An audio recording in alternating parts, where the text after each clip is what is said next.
Hi, I'm Rothbard. Taxation is theft. Purely and simply, here is why. Taxation is a compulsory seizure of the property of the state's inhabitants or subjects.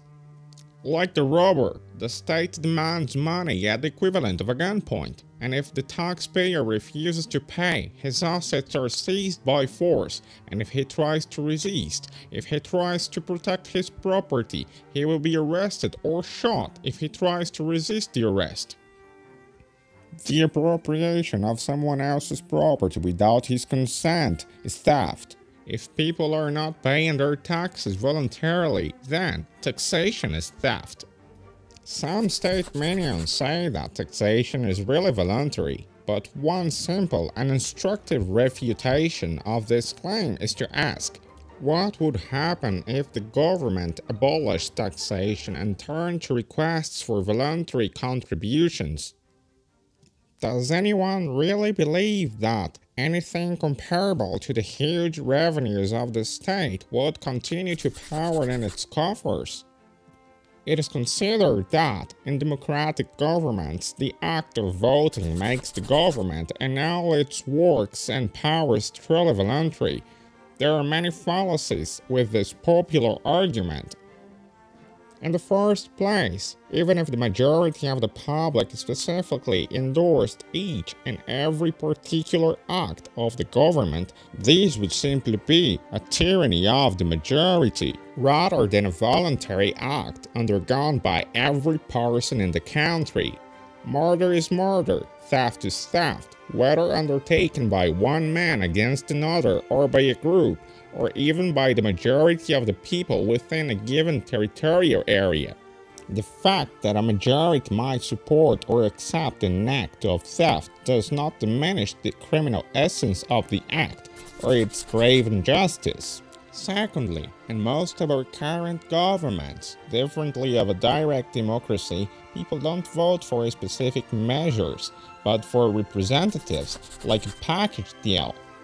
The representatives then impose their will for a fixed length of time, even if it is something that is not really representing the will of their voters. Part of these 2 points, voting can hardly endorse the legitimacy of the government over an individual.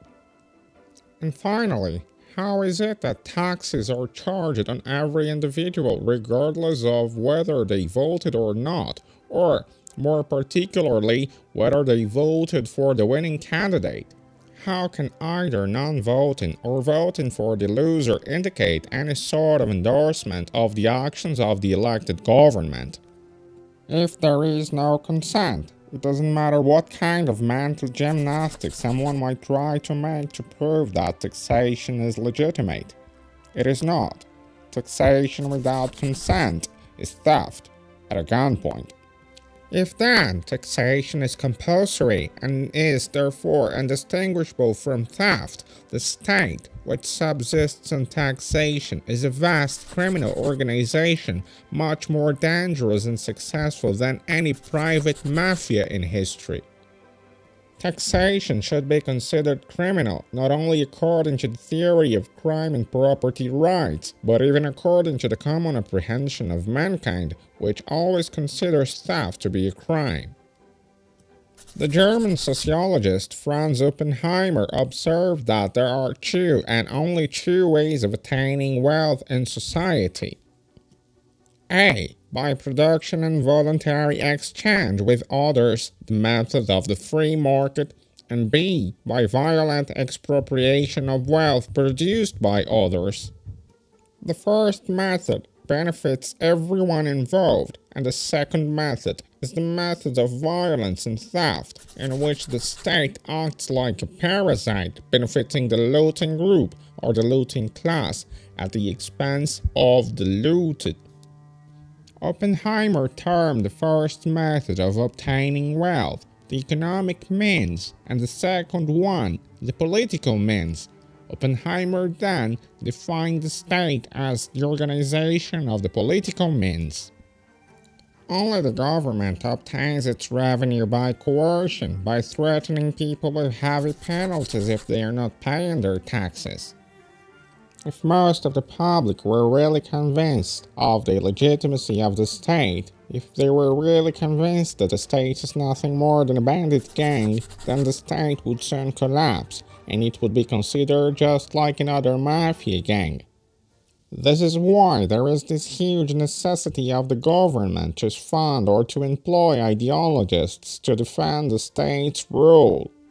In fact, the function of the state's ideological minions and allies is to explain to the public that the emperor does indeed have a fine set of clothes and that he's not naked. What I mean by that is that these ideologists must explain to the public that while theft by one or more persons or groups is bad and criminal, when the state engages in such acts, it is not theft, but a legitimate and even holy act called taxation. These ideologists must explain that murder by one or more persons or groups is bad and it must be punished, but that when the state kills, it is not murder, but it's considered as a war or as a repression of internal subversion. They must explain that while kidnapping or slavery is bad and must be outlawed when done by private individuals or groups, when the state commits such acts, it is not kidnapping or slavery, but an act necessary to the public well-being. In the name of taxation, the state will kill, kidnap, and even enslave people, but it won't stop there. It will go further, and it will try to convince the public that all of that is just. Either a man owns his body, or someone else does. Self-ownership means that every man is the owner of himself, having absolute control over his own body and over the fruits of his labor. This means that no one else should invade or aggress somebody or their legitimate held property. So, if you own your labor, you cannot be forced into supporting the state through taxes. If slavery is about forcing labor for the benefit of others, when the government takes part of what you earned against your will through taxes, it forces you to labor for the state. If you liked this video, share it around. Stay brave and stay free.